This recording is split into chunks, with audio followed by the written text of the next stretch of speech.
Kia ora, Andrew Little. Kia ora. Thank you so much for joining us at the Salient magazine. I wanted to start by asking you, why are you running for mayor? Look, I, like a lot of people, have looked around and seen some of the things that's been happening in Wellington City and have got increasingly concerned about it. I was asked about August last year, and actually I wasn't interested at all. But then the more I looked at some of the things that were happening, decisions that were being made or not being made, I got a little concerned. I then had sort of a growing number of people approach me about it from right across the political spectrum.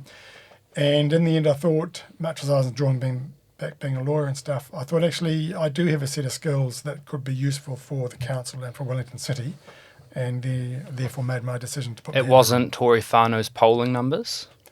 No, I wasn't particularly interested in polling numbers. When I was thinking about it, in fact, when I announced, Tory was still a candidate. She had announced she was going to stand for the mayoralty. So it wasn't about Tory. It was about the issues that I think Wellington was facing, and I think a council and a council organisation that I think has become pretty apparent to me has become pretty out of touch with the city it's meant to be serving. Mm-hmm.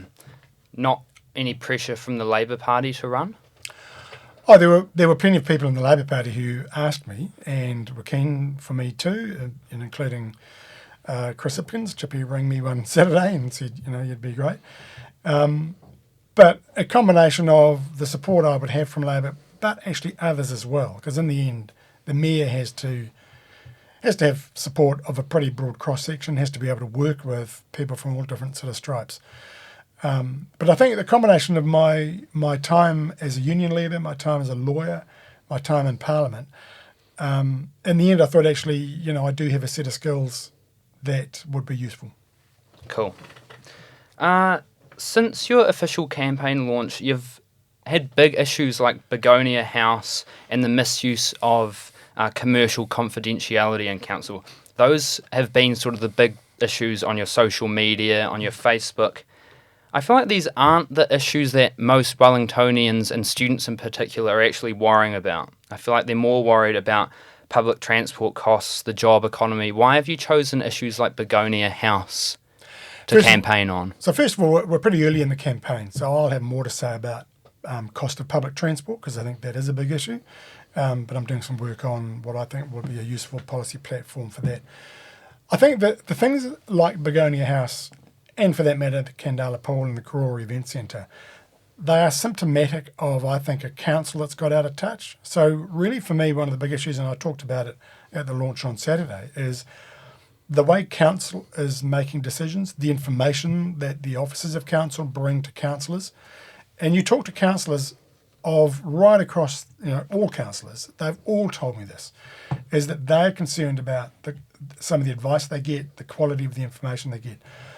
Those particular things, because the reality is, in the bigger scheme of things, they're not the most important things that a council has to face, but they're emblematic of the problems of council. In terms of the big things like public transport, like the upgrading the CBD, the centre city, things like how we're going to manage water, the three waters in the future. Those are really big issues. Council's dealing with them to some extent now. How would you deal with those issues? Well, on public transport, I'm a public transport user. I catch the bus to and from work every day, so I'm totally reliant on it. So I do want to see it reliable. I want to see it efficient. I want to see the costs kept as low as possible. So that's the area that I'm working on. How would you actually keep those costs down, though? That's the bit I'm working on. So at the moment, there's central government pays a whole heap of money to Greater Wellington Council that then is responsible for contracting services. So I want to be sure that the public money that's going into it is being used most effectively to keep fares down as much as possible. That's where I'm trying to get to. Okay. In terms of things like the waters, we've got the big water entity stuff, managing water.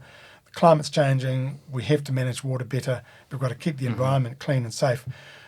Getting the best deal out of the new water entity is going to be absolutely crucial. Okay. It's going to require some negotiation. What about the job economy? So students are graduating and then immediately leaving Wellington in droves because there aren't many work opportunities for them in the city. What are some things you'd change if you became mayor to try and alleviate that issue? I think that's related to, and the reason why there are a lot of businesses who are thinking twice about Wellington is because of housing affordability, and that's, Wellington has become increasingly unaffordable to a whole bunch of people. So we make living here more affordable. It makes it more appealing and attractive to those who want to set up businesses here, because they can get people, particularly new graduates, younger people, to be here because they can afford to live here. How would you make it more affordable? More housing will make housing more affordable. So one of the things the current council has done is change the zoning rules, so we can have higher density housing. Happened to be a major plank of the last Labour government's policy, is getting higher density housing. Now we need to make sure that we're accelerating that work and we're getting those houses developed and built. Okay, cool. So you think housing affordability and more housing is going to alleviate the pressure and get more businesses to move here and allow students to stay?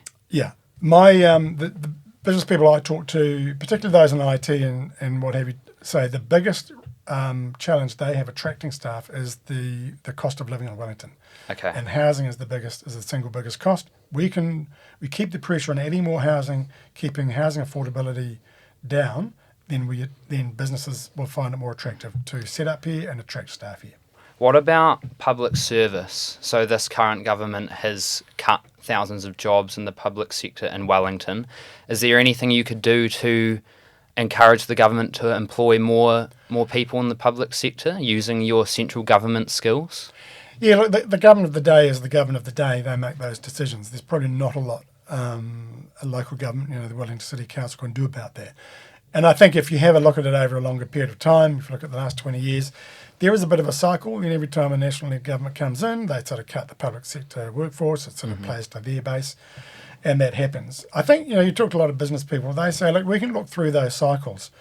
I think it's when there's a combination of things. It's not just the big public sector workforce cuts. It's also economy that's sort of in the doldrums at the moment as well, plus a bunch of other things. All those things have come together to put real pressure on local businesses, and that's what's affecting job creation at the moment. Cool. The Golden Mile, are you committed to getting it done, to completing the Golden Mile? Yeah, I support the Golden Mile in principle. My big question about it is, at a time when the Wellington Central economy is as fragile as it is, I want to be sure that the planning of it, the phasing of it, the implementation of it is not going to put undue pressure on businesses that are already struggling. So, I agree it needs to happen, but there's no point in doing it if the cost of it is going to be, see a whole lot more businesses also go under. So we've just got to get timing and support right to make it work. Okay, so you are committed to getting it done, but would you postpone it when they put spades in the ground for it? The bit that they've committed to and signed contracts for is the first bit, down the bottom of Courtney or Cambridge Terrace and stuff, and I think possibly Courtney Place. And look, if they've signed those contracts, go for it. I know I've met some sort of business owners who say, look, we just, let's be careful about the level of disruption. As long as that is being managed well, that's fine. What I would like to do, if elected as mayor, then want to look at the rest of the program of work. See, one of the things we know from the experience in Thorndon Quay about implementing a lot of the traffic initiatives is that while after that had been just about done, you then had Wellington Water coming and say, oh no, we've got to dig all this up now because we've got to do all the water stuff. So we've got to know if there's multiple things that have to be done, let's get that properly coordinated. Because these civil works are very disruptive, and it's that stuff that has to be managed. I think it's just about council, not about not pursuing good and ambitious things. It's about understanding there's a whole range of stakeholders who have a range of different needs that all have to be taken into account. So you're committed to getting the Golden Mile done, but you think it needs a bit more consideration and you want to work closer with businesses to make sure that the planning and implementation doesn't disrupt them. Causes as least disruption as possible. There's always going to be disruption. There always is. We want it to be as least disruptive as possible. Okay, so we're not going to see the first section of it get done and then the rest doesn't get done. It will all happen. That's not my plan. Okay. My plan is to make sure that what is done being sensitive to the needs of everybody. Sweet. How much of your campaign do you reckon is just name recognition at this point? I'm not sure. I mean, obviously, I've been around a while, have a bit of a profile, but I'm not standing. I'm not standing for egotistical reasons. It's not me. It's not who I am. It's not what I've never been in politics for. I go into things because I think I can make a difference, and I put myself forward for the mayoralty because I think I can make a reasonably significant difference there. Cool. It seems like you've distanced yourself from Tory Whanau. When she first decided to drop out of the race and you went all in on going into the election, it seemed like maybe she would be your deputy or something like that, but now you've ruled that out. I had an interview with her this morning and she said that you've distanced yourself from her, and she said that you're veering away from the left and trying to be a more centrist candidate. Is that true? Why are you distancing yourself from Tory Whanau and leaning more into the centre? I've never shackled myself to Tory, and so there's no greater distancing from Tory. I put myself forward at a time when Tory was a candidate. I was a competitor to Tory because I thought then, and I think now, I could do a better job. Tory raised the issue of her being deputy. It was never discussed with me, and I made it clear I wouldn't have Tory as a deputy. Tory, like me, we've both yet to be elected, so I'm not making deals with anybody, appointing anybody to positions that no one is in a position to appoint anybody to. I believe I have a very progressive program compared to the current council. I certainly wouldn't be looking to sell airport shares. It's a public asset, it's a monopoly, and it should be in public or largely public hands.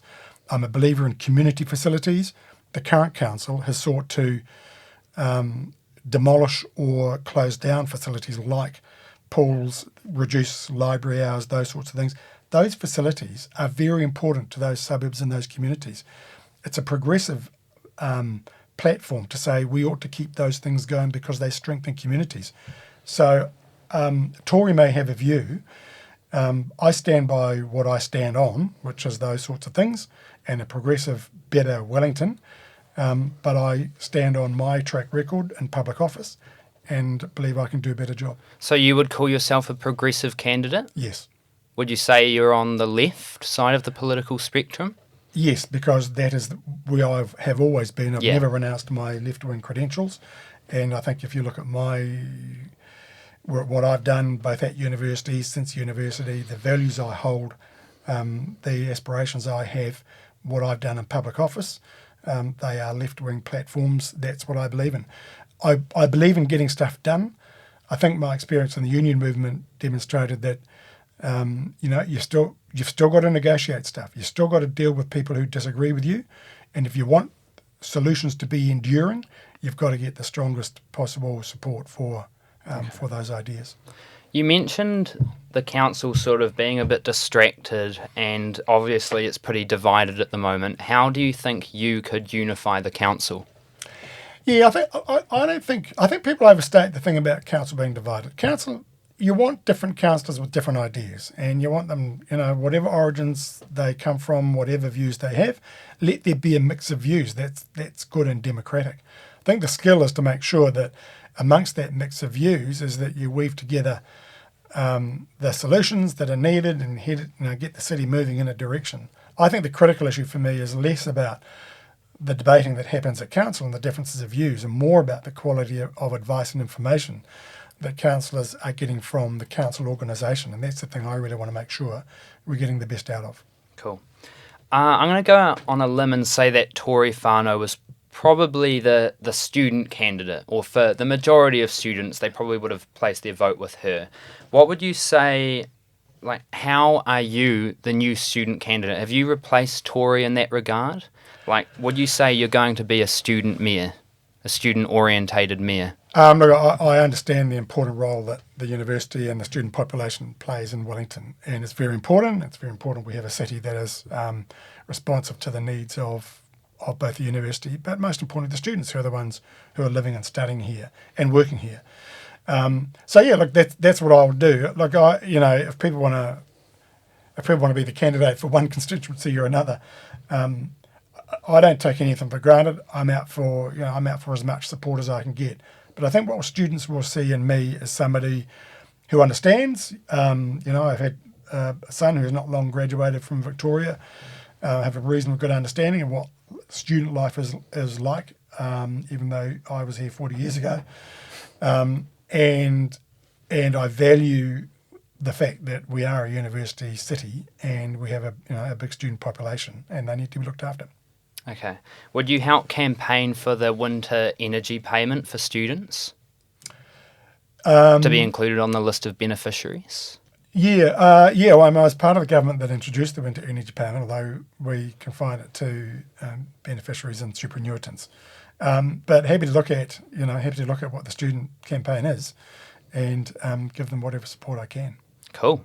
All right, Andrew Little, thank you so much for giving the Salient your time. All the best with the campaign. Thank you very much. Cheers.